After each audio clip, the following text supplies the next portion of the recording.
everybody, and welcome to this lovely screen of lovely ladies. Hello, hello. Before I introduce them and what is going on, of course, I am Katie Kinsey, Bebe. This is the ShElite Showcase. This is the reinvention of In the Crowd Part 3. This show has gone through about 3 iterations. I never know what to do with it, but I always keep it around in case. And that's what this has become now. And that's okay. So, I will not be doing a whole lot of talking. I'm just here to sit, look pretty, and let my guests do all the talking. That's why they're here. So, I'm going to kind of go around, introduce everybody, for those who do not know, and for those who might not know each other, since this was just a group chat that you all so lovingly said, yeah, I'll be in. Thank you. And I even told them before, I was like, thank you guys so much for doing this, and I will be saying that throughout this video. So, I'm sorry in advance that I'm going to say thank you quite a bit, because I'm trying something new. So, on my screen, first, I'm gonna go just around, because I've made myself in the middle just to make life easier. One half of Tag Talk. She is a historian. She's also one half of Romanticized Wrestling. Kylie. Hello. Hello. You said one half of Tag Talk, and my brain went, okay, we got a 50-50 shot. Like, I was so competitive about it for no reason. It's a 50-50, and that's okay, because you know what, how I positioned this? On screen, it's my right, but it's fine. The other half of Tag Talk and Romanticized Wrestling, and an author, because she just wants to flex now, Haley Ann. Hello. Hello! I love that you added that in at the end there. I never plug it, so, you know, I gotta flex it. You do. That's an accomplishment. Like, you're an author now, and that's super awesome, and I'm so proud of you. You're welcome. So going down, host of the In the Hot Seat podcast, we have Daphne. Hello. Nice to finally meet you after communicating for a few months. Yes, same. Thank you for having me. Of course. Below me, she is... listen, your resume was so massive. I thankfully you have everything, like, in a banner on Twitter. Kylie and Haley know that's usually how I get my information for my interviews. She is a backstage correspondent, a media correspondent, an interviewer, ring announcer, color commentator, and host of In Cat We Trust and Women Wrestling Talk Pod. Katrina, hello, how are you? Hey, yeah, hearing it, that is a lot. But thank you for having me on. I'm excited to be here, and I'm well. How are you? I'm good. And again, thank you so much for sliding in the DMs when I was just like, hey, women wrestling, yeah, because all of my friends are dudes. Someone help. And last but certainly not least, making up the trifecta of the Fightful Girlies, as I'm now deeming the 3 of you. She is a... Do we have a stable? I'm not trying to start any trouble here. Oh, no, hey, I mean, on this channel, and how I'll probably end up tagging it, the Fightful Girlies, and then all 3 of you, because it just seems right, you know? The trio. We got 2 trios here, right? Yeah. I mean, it's the only way to do it. Of course, she is a commentator and works for Fightful, one of the coolest people that I have officially followed on Twitter, and just, you do so much within Fightful, like all of the different podcasts you do, and A, it's fantastic, and B, you really do so much. Like, I feel like it's every time there's like a post-show, it's you. Thank you. I feel that way too lately. I'm very tired, but I appreciate the super kind words, and yes, very, very blessed to be all over that channel, and very happy to be here. Thank you so much for having us on. Of course, Kate. Of course. So, ladies, let's get into this. This topic actually came from a friend of mine who he gave me the idea to do these panels. So if he watches, Reek, thank you, much appreciated. So we're going to do the top 5 women's wrestling champions from the 2000s till now. It doesn't have to be within WWE. It can, like, because I'm extra, I went through and I was bored one day. 28 women I found who held championships or multiple championships within that time frame, the 23 years. And not all of them are WWE. I have accolades. If you guys don't want to read them off or don't know them off the top of off your head, if it happens to be one of these 28 people. So we're gonna go through. Everyone's gonna give 1 or 2, completely up to you, of who you think would be in a legit, between the 6 of us, a legit top 5 women's championship list. So same way, Kylie. If you have 2, go ahead and rattle 2 off. If you have 1, go ahead and rattle that 1 off. I have 2, Okay. both from WWE. At the top of my list, for wrestling, but also I think for the waves she made just by her appearance, is Beth Phoenix.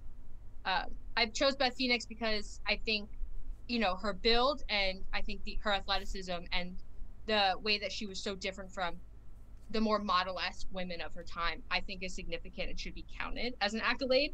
And then the second on my list was Mickie James, because I think Mickie James is an innovator. She's still going. I think that she is just one of those unsung heroes. So I wanted to make sure I got her in as my second, just so she could get her time to. No, of course. So those are 2 people I actually had written down. So Beth is a 1-time Divas champion and a 3-time women's champion in WWE. Mickie James is a 1-time Divas champion, a 5-time WWE women's champion, and a 5-time Knockouts champion. Give TNA some love a little bit. Always. Haley. Your turn, So darling. at the top of my list, I have AJ Lee. As a product of the Divas era, I feel like she, really showed why women's wrestling deserved to be showcased on TV, with the butterfly title, which was associated with, maybe not so much the best of women's wrestling sometimes, as far as how women were showcased prior to that.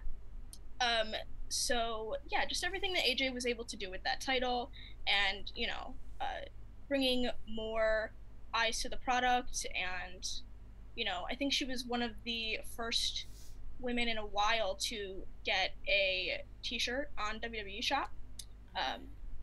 So I think that's awesome, and I had to put AJ at the top of my list. But then my other is, of course, my queen, Trish Stratus. Of course.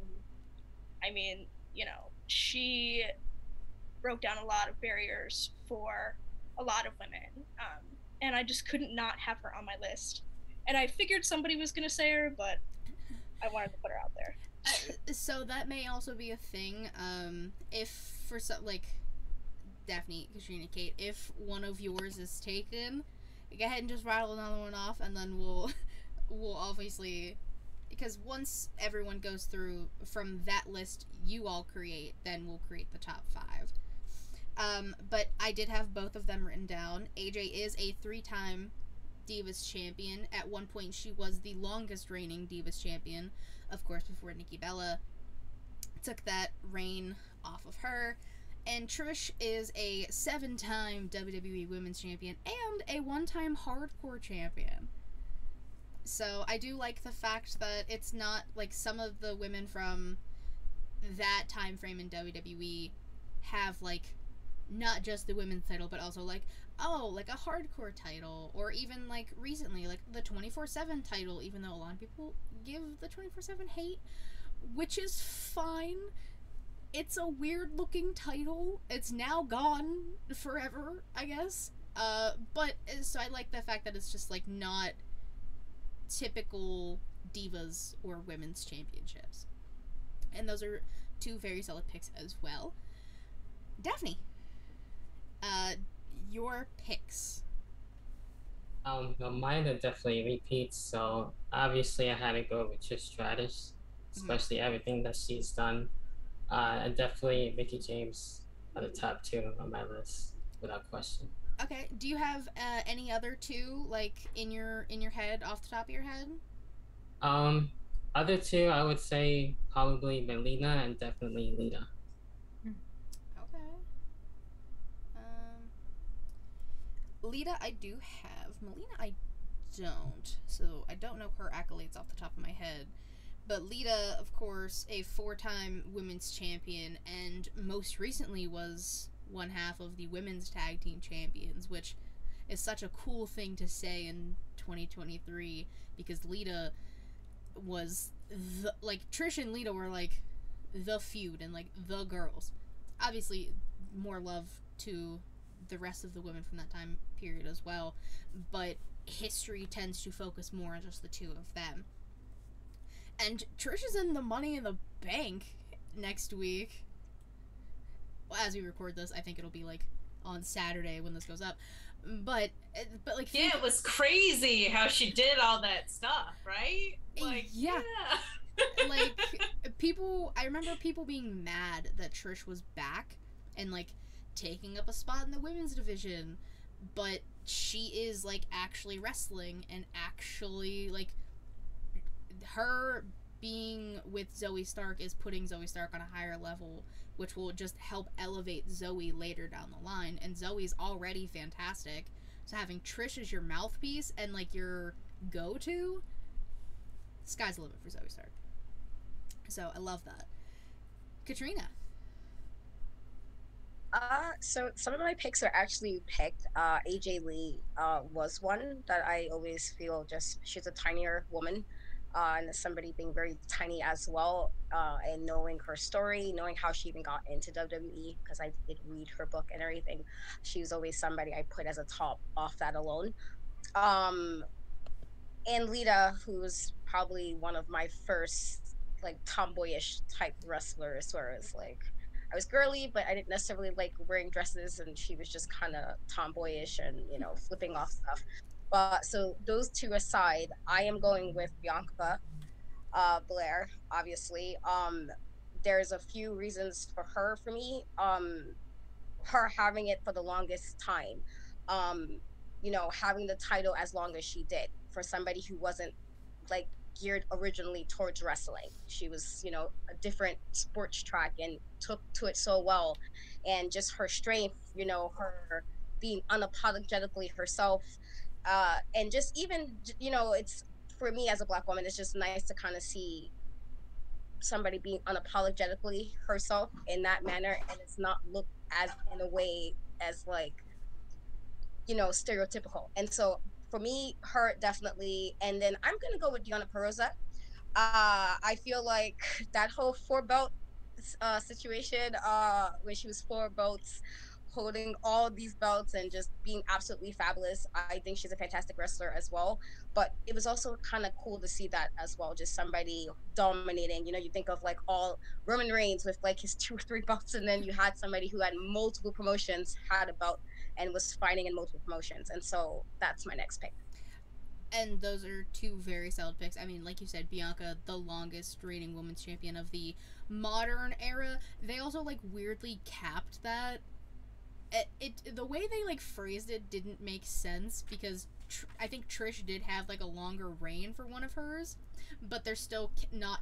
I don't know. WWE doesn't make sense a lot of the time, but she was the longest reigning champion of the modern era, women's champion, and one time Raw Women's Champion, and she was a SmackDown Women's Champion, main evented 2 WrestleManias, as she should, because Bianca's phenomenal and fantastic, and one of the strongest people, pound for pound, in WWE. Man, woman, anything in between. Like, I love Bianca so much, so I'm happy Bianca's getting some love.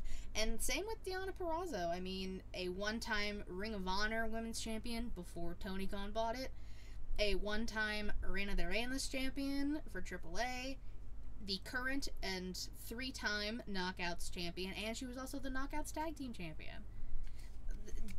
And that's all post WWE. people need to remember, because she was in WWE at one point, and they, you know, her and Chelsea Green had a little thing, and then they said, oh, nope, there she goes. And now she's holding the division down for Impact. And again, more Impact, TNA, whatever people want to call it, love. Kate.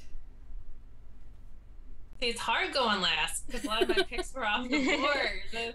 But what's kind of cool is that gives me an opportunity to pick some people that might be like sleepers. But AJ was definitely at the top of the list for me too. As I started watching in 2009, and she really felt like the driving force behind the transition from those 2-minute matches into like every time they gave her an inch, she took a mile and stuff like that. But a lot of really other, like you guys stole a lot of my top 5. But I'm gonna go with, I looked at this from like a position of impact, and I think you can't leave Becky off that. I'm gonna go Becky Lynch for it just seemed like, and it feels like we've actually kind of regressed now, which is a little bit of a bummer, but her title reign was so transformative in how much TV time women were getting in WWE. Like at that point, it was almost a 50-50 split roster. Certainly you can include Charlotte and the attraction that Ronda Rousey brought to the product, especially initially, forgetting that first women's main event at Mania. But I feel like it was really done on the back of Becky Lynch. That moment with John Cena where she called herself the man, like that was kind of the first time it felt like a woman was allowed to be as badass as Stone Cold and a face. Like it worked out in such a wonderful array of her hard work and circumstances paying off after they like made her this little Irish leprechaun gal in NXT. Like what she became on top of that was so important.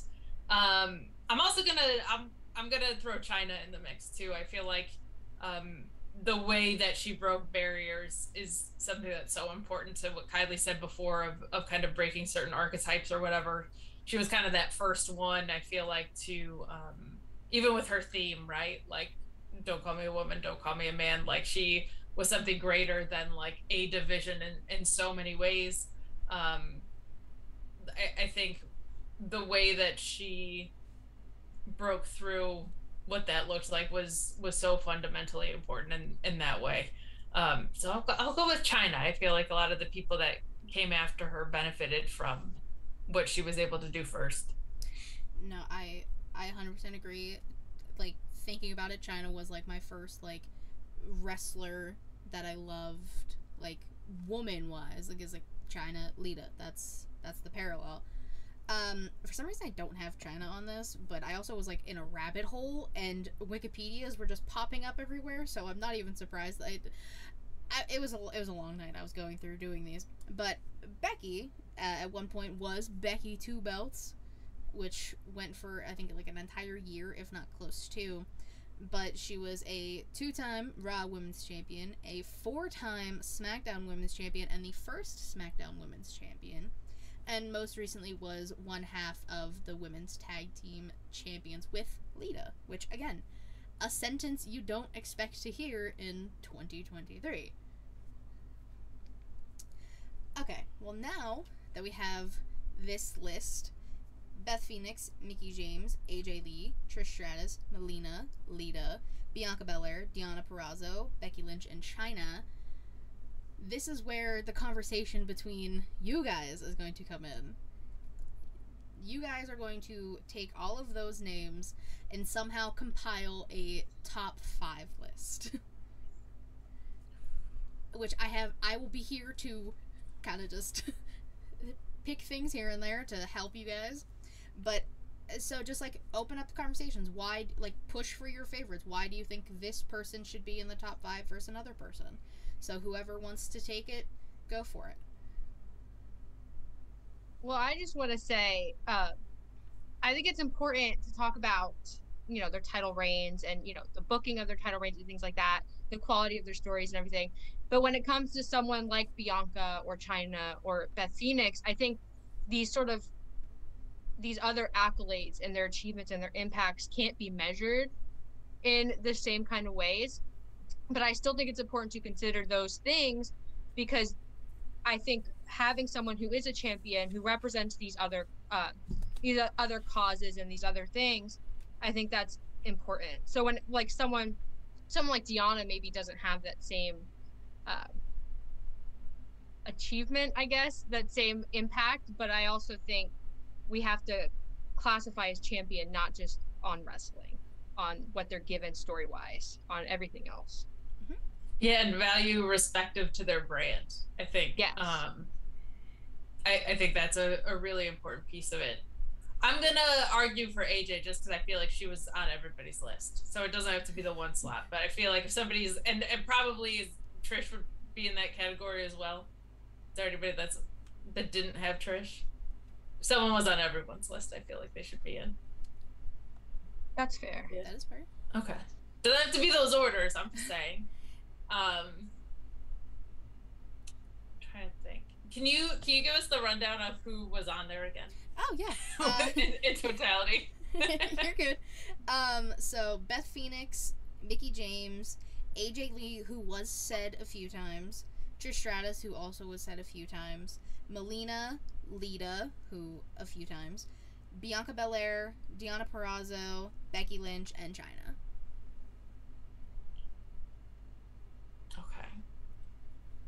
I'm gonna kick it over to Kylie, but I think we should choose. I feel like the overlap between Beth and Chyna are so similar, and she brought Beth in, and I brought Chyna in. So I'll let I'll let the conversation kick around there. But I think you can make a really good argument for both of them. I feel like Chyna got a little bit further, but I feel like Beth was one of the few workers working in the era that she was in.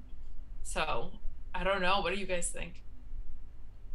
I think it's tough because, like, on one hand, you don't just want to say like only one muscle mommy gets into our top 5, but I do think if there's no Chyna, there's Beth Phoenix's chances are probably a little lower because of the era she came in and the other women who are wrestling. She very much didn't fit in with them.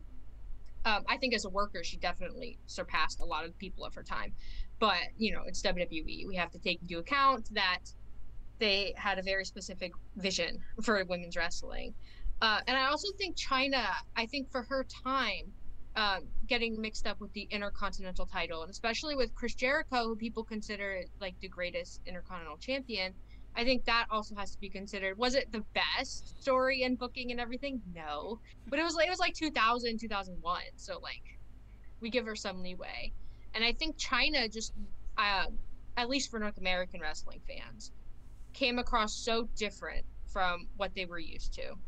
But I think you can make that same argument for Trish. I think Trish was really, I think her character fit the era she was in, but like looking back, and especially the stuff she's doing now, she's a wrestling fan's wrestler. So this is a lot more difficult than I thought it was going to be. It's tough. Like, I'm even that way with, because I'm like, Becky and Bianca are both active, right? And Bianca is so important in so many ways, and Becky is so important in so many ways. Like, I don't want to have to, like, I don't feel like we should say, like, if you're active, you only get one active one in there. But I feel like their legacies are both so important that I feel like you could argue for both of them. But this is what's so difficult. Like, am I going to leave Mickie James off this list? That seems insane.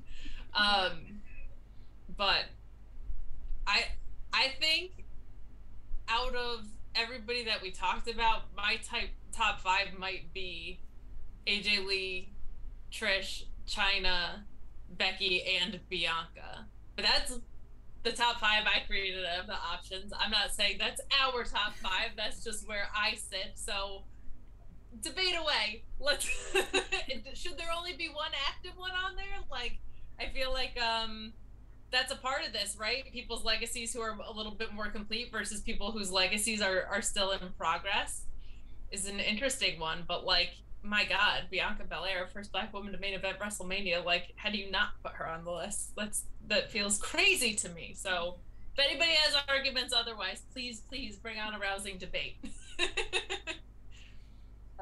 Yeah, Bianca definitely belongs on there. That's something I will probably argue with everybody on that one. She's, like I said, she's gotten people's eyes on wrestling who's never touched wrestling, didn't know what wrestling was. And I mean, like, there's the whole, if you're on Twitter, Black Twitter, and that whole, the whole separate type of community, and they knew who Bianca was. And that was because she was on other things outside of wrestling. She was on MTV, she was on BET, she was on the ESPYs. That changes, that's more reach, probably more than half the women that was actually mentioned from all of us. And again, I'm fans on half of the ones that was said. She's probably had the most reach. If we mentioned Sasha, I would even put Sasha in that if she was mentioned. And It's crazy. and now looking back now that I didn't even mention Sasha, because Sasha is somebody who I actually absolutely love, and somebody who's also had quite a few milestones on just her alone, and just in NXT being the first woman main eventer of a takeover. So stuff like that. It's like, I feel like Bianca surpassed outside of wrestling accolades. She's now also known to people who don't even know who wrestling is.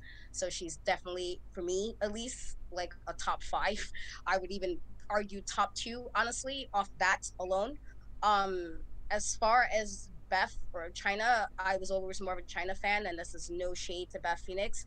For me, watching China beat up dudes was was insane to me. Like a little kid watching the Attitude Era, and you seeing her like being able to take on wrestlers who I like fans of, to me.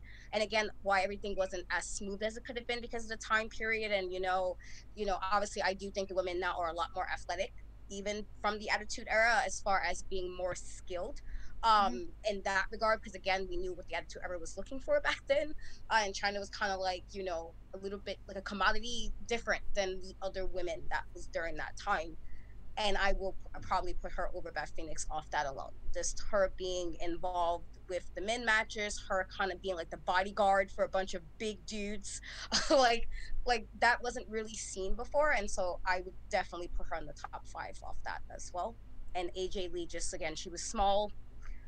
I believe she got into WWE with an injury when she tried out. I believe that's what I read in her book, where she like hurt something or broke something, and she still was the only person out of that tryout to make it to WWE, which is always insane to me, knowing how they can be. So I feel like at least those 3 definitely should be somewhere. I don't know what the order necessarily, but I feel like those 3 should definitely be in the top 5. One thing I think people forget about with Bianca too is, like, if we're talking value respective to brand, what you had said before about her not coming in with wrestling experience, she's kind of the only thing that like indicates that the performance center works in a vacuum. Like, she's the only person that is like a performance center wrestler who has succeeded to the superstar level that they've been looking for. And I think that is such a testament to her, because they've tried it. They've certainly tried it with a lot of other people, but like, didn't work with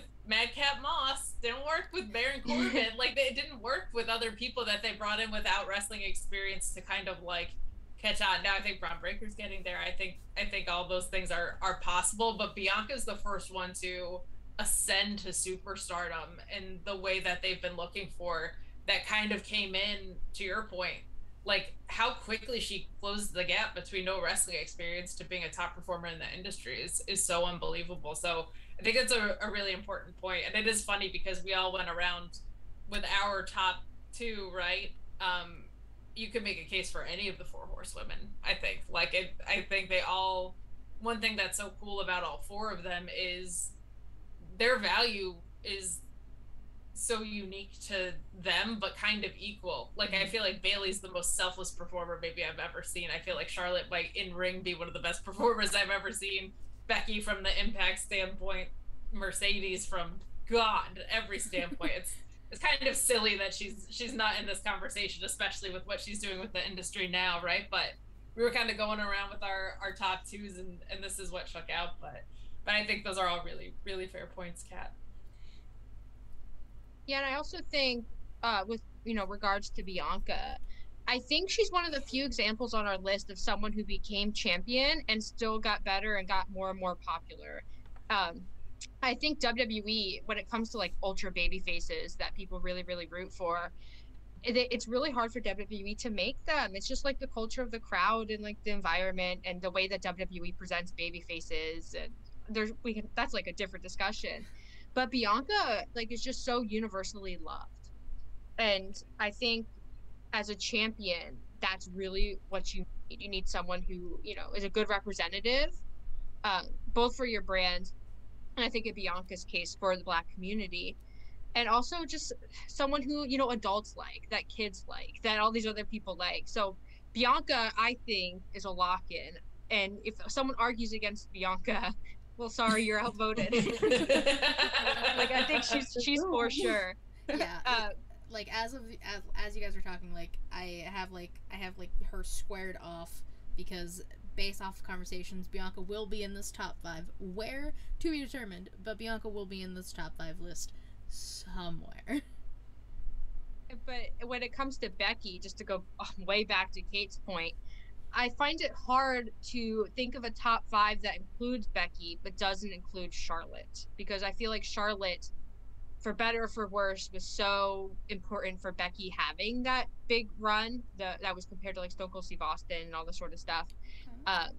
So it's like it's a little bit of a difficult situation when it comes to Becky, because I don't know if Becky has that run, if that Charlotte angle doesn't go horribly wrong and you have that antagonist in Charlotte Flair. I don't know, because she still was, you know, the leprechaun, and, you know, people she was popular. She did the steampunk thing. But I'm not sure. I'm a little bit iffy on Becky. That's fair. My counter argument would be that was the first time we saw almost equal screen time for women's wrestling, and that was fair. The first time we got to main event. So I think the reason why I'm kind of stuck on her is that first time main event at WrestleMania. Your point about Charlotte is extremely fair, though, and I don't know if we get that main event, for better or for worse, without Ronda Rousey. So it does feel like it's built on her back in a way. It does also feel like there needs to be a lot of circumstances that also fall into play. But I think our indisputable ones so far, AJ Lee, Bianca, are we all in agreement on China then? Did we feel like we have to have at least one muscle mommy on there? Was that the call? Seems fair. Yeah.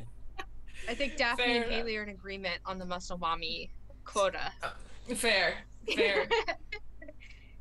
So you got, in some order, if you want to knock Becky out with someone, you're more than welcome to take a stab at it. But it looks like AJ Lee, Trish, Chyna, and Bianca are definitely on the top 5.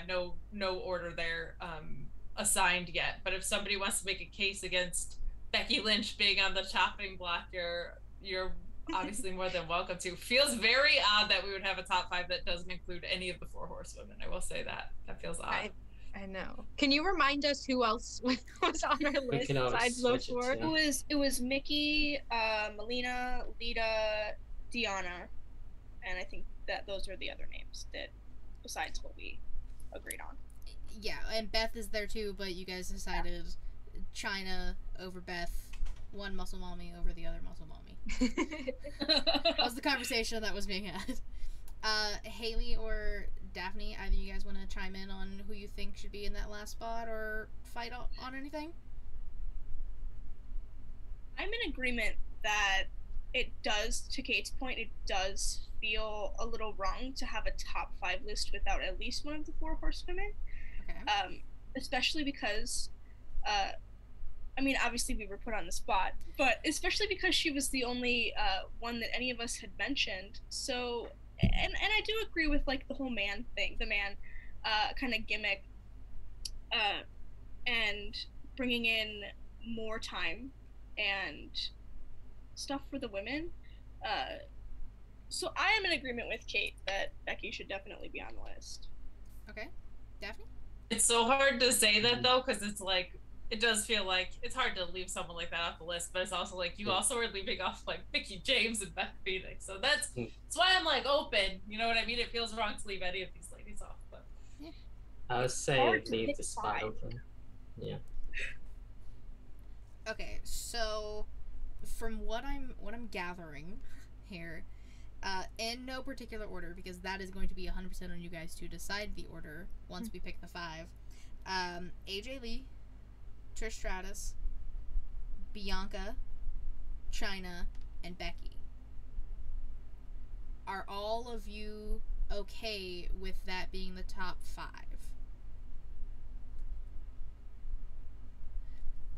Katrina's I nodding. No, I think no, yes. but also yes. It feels so wrong to leave anybody off of It's it, so but hard to yeah, pick but like, five It because is. there's so Yeah. many incredible women that we didn't even mention. And like as we're talking, I'm like, dang, like we should have like we should have said, but I almost feel bad. I feel horrible. you should, Well, Haley. well, and I Just- mean, and Daphne, really. I mean, when it comes to like top 5 lists, it's like, oh, if you're, 6, 7, 8, the difference is so small. So Yes. it's like Charlotte's there somewhere, like, Mercedes is around there somewhere, but it's like, and it's our top 5. That's So- true. So It's not like WWE's official top 5 list of this. No. This is just lovely people getting together, having conversations about who they think is in the top 5 amongst 1, 2, 3, 4, 5 of you. So it all makes sense. And I'm just here. Yeah, like there's ones that if I was creating a top 5 from scratch, I probably would like swap in or out, but there's certainly nobody in that top 5 that I'm like, that's not a sound choice. Like that's a really, really solid top 5. I think I'm gonna make the case for Trish to be number 1, because I feel like her era, her like time period that she came in, and like the longevity of her career, and even what she's doing now, I feel like there's very few women's wrestlers who have stayed this consistent and popular, and I feel like her as a champion, especially young Trish, not current Trish, young Trish. I feel like her becoming champion with the popularity she had and the fan support was a big achievement for the women's division. She was, at least in my memory, one of the first women's champions in WWE that didn't feel like an afterthought, or like, just because they had to have the women's title because feminism. Or I feel like she really did feel like a fan's champion. And so I think Trish, I would argue 1 or 2. Okay. Sounds about right. I agree. Yeah, I'm good with her being in the 1 slot for sure. I don't know if we get here from there without her. And I also think about all the stuff she overcame, right? Like I hate going back and watching the Attitude Era because it's very dated. But when I think about like what she was given versus what she took, like first women's main event was her and Lita, right? Mm-hmm. This is another one where it's like you can very easily throw Lita in this list and in substitute of Trish or in complement of her. I've got no arguments with that at all. I would argue for AJ to be number 2 because I feel like she's the next in continuation of that, where I think there's also something, she was the first one that I was watching in real time where it wasn't like all of a sudden the bathroom break conversation started changing. Like she took a bump from the Big Show and people were like, holy crap, she ate that bump. And then the next thing you do, she was like mostly in the men's storylines and in the GM role and having a really big impact on the program. And then it felt like she really started to take over the division. I feel like her and Paige being frenemies was so important to opening the door for the horsewomen because they were being raised on NXT. Her doing stuff like in her Slammy Awards, calling out Emma and Bailey and people like that, I thought was important. So for the pioneer piece of it, kind of carrying it on there, I would argue, oh man, it's hard looking at Bianca right there. Yeah, like, as well. That's what I'm thinking. only because like it's so hard to judge someone's legacy in real time, but Bianca's accomplished so much in such a short amount of time. But just from the comparison of like year over year and lineage of that, right? Like that I don't think we get to AJ without Trish, and I don't know if we get to Bianca without AJ opening the door for the horsewomen and an uptick of a women's revolution in that regard. And Katrina, you questioning some You things? can argue me on I'm it. thinking, I know, I'm thinking, like, I don't, and I get that people love Trish. I would not put her number 1, and I think this is because I do remember Attitude Era Trish, and it's hard. Well, I know it's what she got, and it's not necessarily her fault. I watched some of those matches, I think some recently, and I was like, God, she could not wrestle then. And I was so glad that she took some training and she was like, you know what, I'm going to change this. I'm going to come back out doing better. And then she did. And so that I truly appreciated. And so she changed that narrative of some of the other women that might have been around the Attitude Era, but it's hard for me to ignore that a good chunk of the half of her career, I really wasn't a fan. I loved the fact that her and Lita main evented Raw. I thought that was an important thing. Again, I was more of a Lita girl anyway. And I know part of Lita's lesser championships had to do with injury, and everything. But it's hard for me to always like to just take that part away from it because I'm like that is also part of her career. She got better, but it wasn't that good in the beginning. She had to get there. She had to train. She had to do whatever it was. And it didn't help that, again, this is the Attitude Era. She was a pretty woman, pretty blonde, and that was a thing, as unfortunate as it is, with women's wrestling back then. It's just really hard for me to put her one because of that, because it's like, no, you were like, you got better, but you wasn't like really that good in the beginning. And so I feel like the people negate that part because she was a champion so many times. Like she had the belt, 7 times? And so it's like you're a 7-time champion, and that it feels like people forget that part. But she wasn't always, even a champion. I think when she first got the first championship, I don't think she should have been champion. I don't even think she was ready for that. I think she got it because of the circumstances of how everything was in WWE at that moment. Eventually, I thought she did earn those belts. I thought she really worked for them, but in the beginning, it's always hard for me to put her number one because of that. Because it's just like, am I supposed to ignore that part of your career to just mention and them? to your point, it's like it is very funny to put someone number one who like I don't actively want to go back and watch a lot of their stuff. Like to me, I my whole lens for this was like an Impact visual, but like if we're talking in ring, she's probably number 4. And it like I don't want to watch her on a dog leash. You know what I mean? Like it is a very weird thing to have someone who's so highly rated whose matches like I don't really go back and want to watch. It's an odd thing. So I definitely get where you're coming from with that for sure. So then would you to all of you, but you two especially, would you move AJ up to 1 and then do AJ Bianca 1 and 2? Or would you put someone else there? Because I feel like if we're gonna talk about Trish's Attitude Era career, then China is also in question because a lot of what China did was in the same boat. It's very fair. Mm-hmm. Yeah, so but I will say, China I felt like was counteracting a lot of that, but at the same time she was not great in the ring. Right. It was still a presentation based thing. I just don't like the Attitude Era.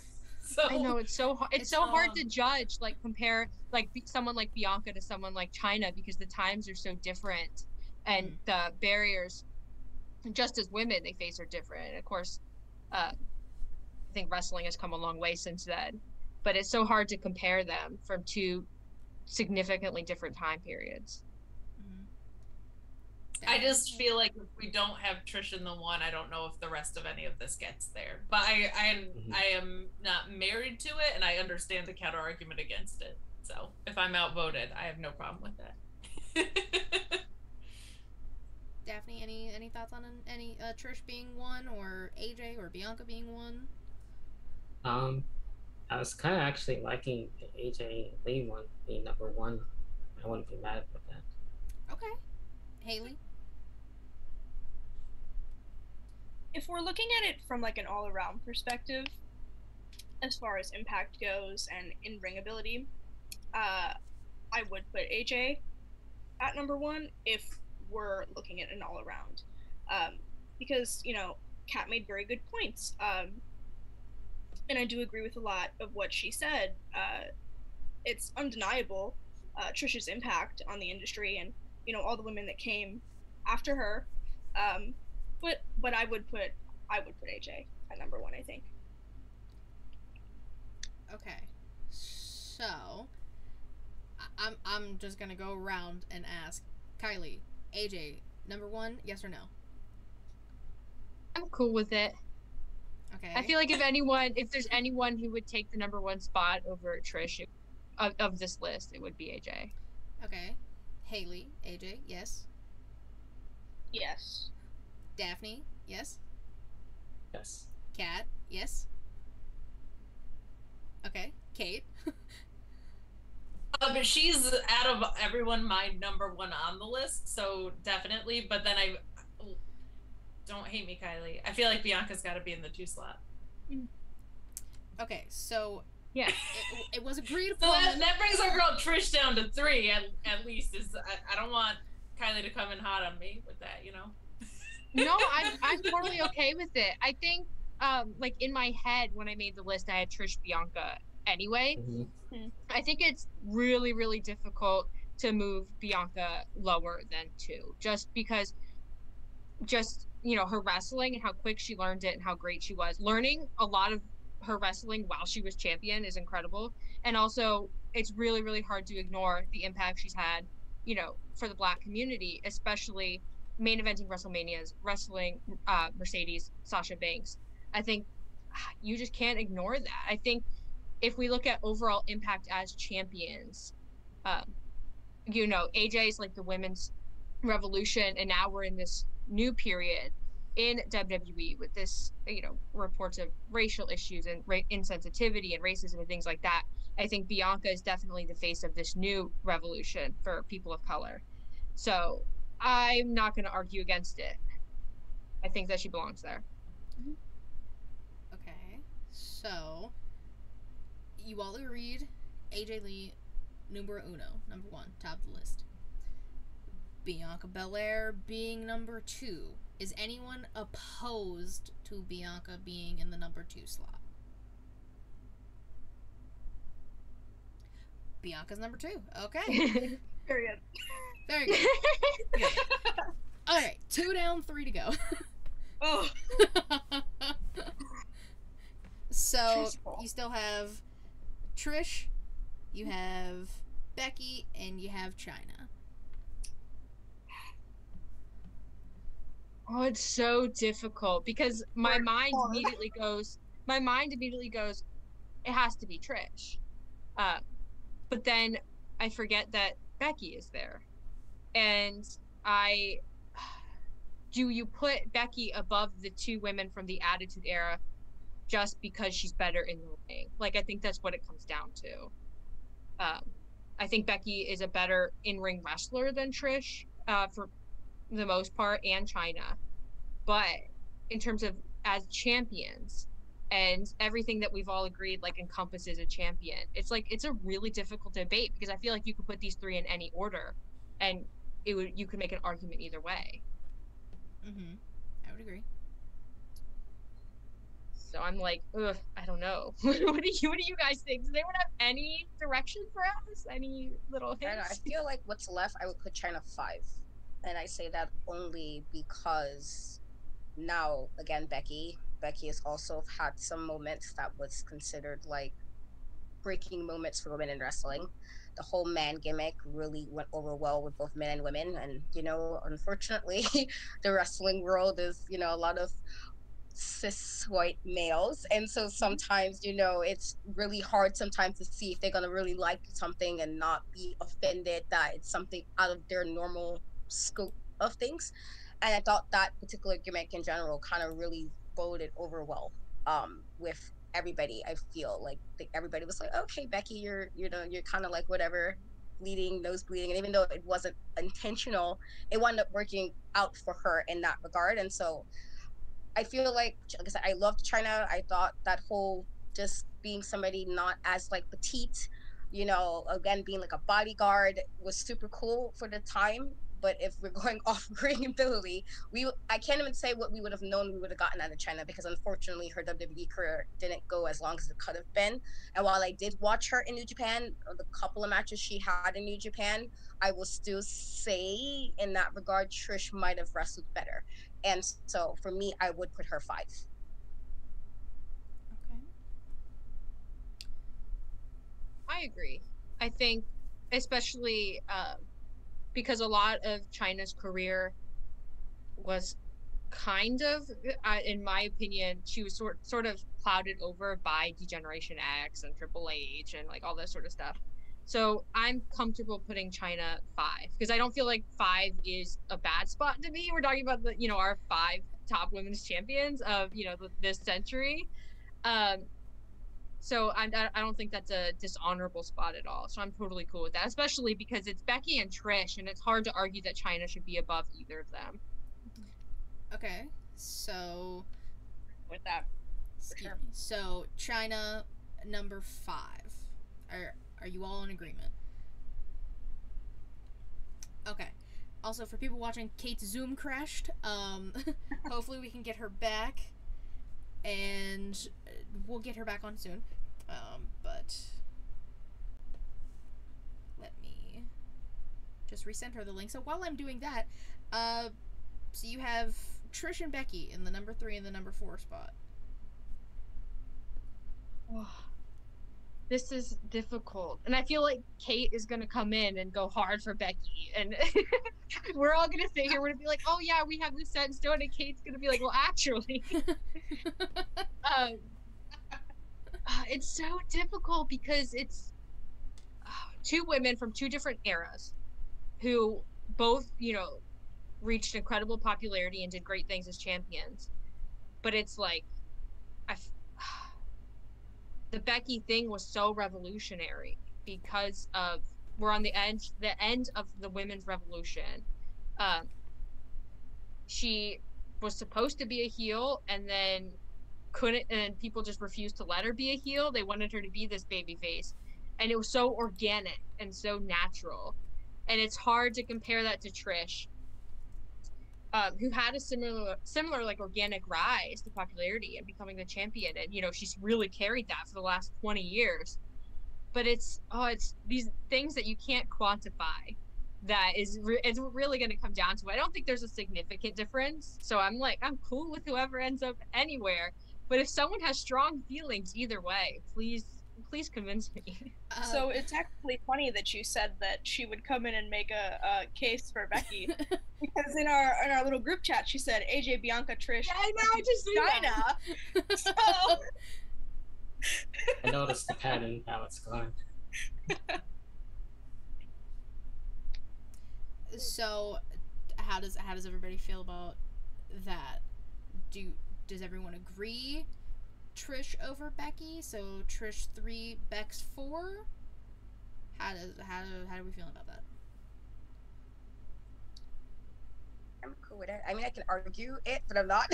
I could, and again, it's just me going back to just. It's hard for me to ignore sometimes Trisha's first half of her career, because it was the Attitude Era was like, I started with Shawn Michaels, but like when the Hardys came, that was like where I was like really obsessively watching wrestling, and so she's part of that era of wrestling for me. But I'm okay with it. So I could argue it, but I feel like I'm not going to be like, oh man, you guys crazy for this. I feel like I'm okay with settling with that. Yeah, I feel like to make the case for Becky over Trish, you really do have to get down to like the fine details, the nitty gritty of it. And ultimately, I think that you could argue either way. I think Becky is a better in-ring worker. I think Trish, you know, has a lot of other things on her side. The, you know, longevity of her career, the impact she had in women's wrestling that allowed Becky to be, you know, who she is. She really, like, you know, paved the foundation. So I'm cool with it. But if someone has like, if Haley or Daphne has a secret argument, like, you know, just like they pull out the file and they're like, actually, Becky, if anyone has like that smoking gun, like, you can plead the case. Don't feel outnumbered. Well, I agree with you, so there's no outnumber here. No smoking gun there. Daphne, any smoking gun you have hidden here? I mean, I can understand why it's changed back and forth, but I'll be fine with that. Okay, so I will read this top 5 as I believe it has come to an agreement, and you guys can tell me if I'm wrong. So, according to the 5 of you, Kate is MIA because Zoom hates her. AJ Lee is number 1. Bianca Belair as number 2. Trish Stratus number 3. Yes. Becky Lynch 4 and China 5. Sounds right. That's really cool. Yeah. I'm happy with that. The fact that this became the top 5, I wasn't expecting this to be you guys' top 5, because I want people to know I had no idea who they all were going to say as their top 2. I did tell them, I was like, I just need you guys to come in with 1 or 2 and we'll go from there. So the fact that this became this list, and to throw my little 2 cents in here, because I've let everyone fight over this in a very peaceful way, mind you. The conversations were great and you all are fantastic. AJ Lee was, if it wasn't Lita, it was AJ Lee. It was like that type of wrestler for me. Bianca Belair, like I said before, pound for pound, one of the strongest people on any roster in basically any division in any company, and her star potential is through the roof already, and she's only maybe 3-4 years in. Trish, icon, you guys have said it. The fact that she is still going today and pulling out things she can, well done. Big time Becky Lynch, I mean, like I said, first SmackDown Women's Champion. She was the first of the 4 horsewomen to kind of like break away and not do something like typical, because Bayley was doing the hugger and Charlotte was the queen and Sasha was the boss, so Becky was like, well, I have to do something different to kind of stand out. And Chyna, like I said, was my first like female women's wrestler that I resonated with. This top 5 list is fucking awesome. I will say, I would love for people to, when this does come out, to comment, tweet at everyone, be like, I agree with this, I don't agree, but do it respectfully, people. That is the key here. We all deal with enough BS on the daily in the community, so can everyone, if you're gonna argue respectfully, please and thank you so much. Before we go, again, thank you all so much for doing this and being a part of this. I greatly appreciate it. This was a blast to listen to and watch the conversations happen, and I'm so happy I didn't have to do a lot of the talking. So, Haley or Kylie, which one of you wants to plug Kate's stuff? Kylie's the better plug. I'll plug Kate's stuff. Okay.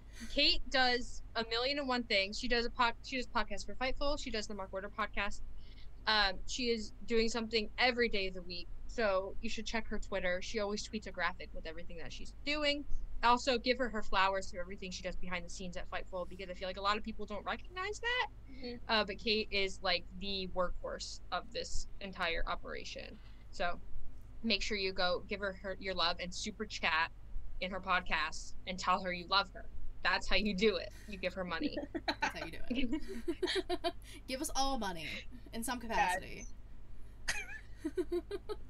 Kylie, would you like to plug yourself? Yeah, you can follow me on Twitter at Kylie Wrestling. It puts everything that I'm doing there. You can also see me and Haley on Tag Talk on Fightful Overbooked every Monday at 3. We're live. We are going MIA for July because I'm doing a different professional thing, and I will be unavailable for podcasts because I'm going to be completely unplugged. But we will be back in August. We have some exciting things planned for August. So Tag Talk Monday, Fightful Overbooked, 3 p.m. live. Exactly. The other half of Tag Talk, Miss Haley. Go ahead. Plug yourself. What you doing? What you working on? All right.